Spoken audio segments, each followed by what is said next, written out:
For someone listening right now, what's step one to enter into an RFP world? They should have their systems dialed in as closely as they possibly can. It doesn't need to be perfection before you bid. That's not what I'm saying. But you should have some systems already created. And the reason for that is then we want to take those same systems to bid on the RFP.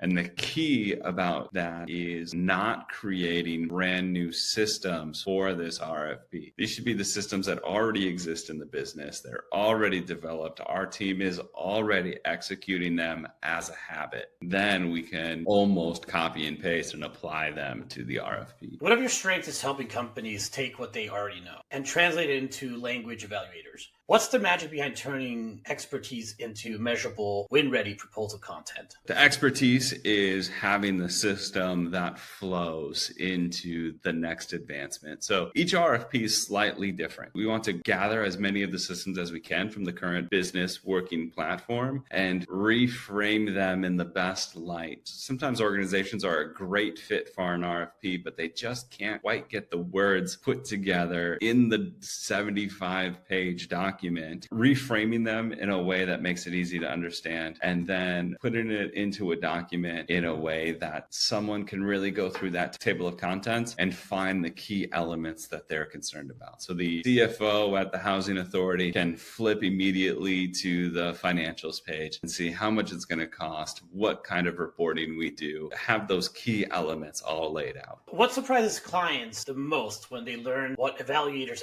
actually care about? What surprises people most is that these documents get read. That does surprise me. I mean, like, are you kidding me?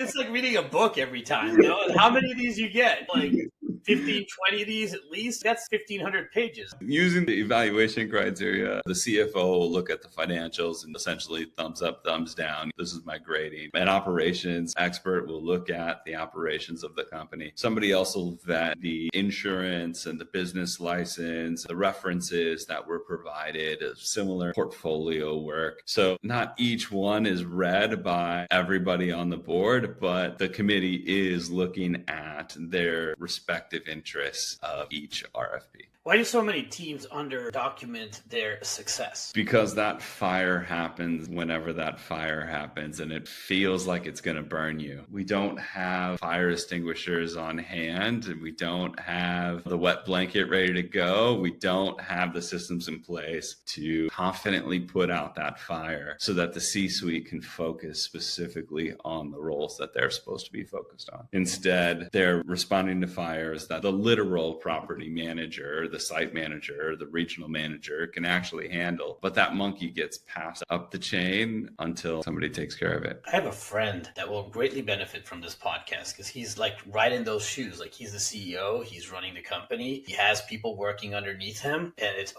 gets bumped up to him most of the time, all the issues. Even if it's just a question. Think about this, you're a CEO, you're in the middle of a meeting and brainstorming, expanding, et cetera, and then you get the phone call from your property manager. It's like, hey, what should I do now? The stove burnt down. There should be a system in place for what she should do instead of calling the CEO and asking him what to do, because now you break all your focus and concentration, and now you're putting that concentration into that. It's not a nominal thing, but it is a nominal thing because it happens. There should be something figured out. If that happened, this is what you need to do. Number one, don't ever call the CEO for any issues. You call the CEO once a week to report to him on what's going on. The CEOs are social people, so they're very approachable and you can ask them questions and they want to help. And CEOs as a whole need to do a better job of saying, that sounds like a leasing question. Please go ask the leasing manager. Or that sounds like a maintenance question. Please go ask the maintenance manager. The other thing that I've seen as companies double and triple is that CEO hasn't leased a unit in 3 years. They don't know what the leasing process is anymore. And not because of any fault of theirs. They should be focused on a different portion of the business by now. They should be separate. There's 4 roles between that leasing agent and the CEO who walks through the office and says good morning to everybody. But the CEOs are so quick to answer because they are answering all day. They're getting to the quick answers all day so that they can get the reps in for the day and solve some problems within the organization. When the real problem they should be solving is that they're getting the leasing question to begin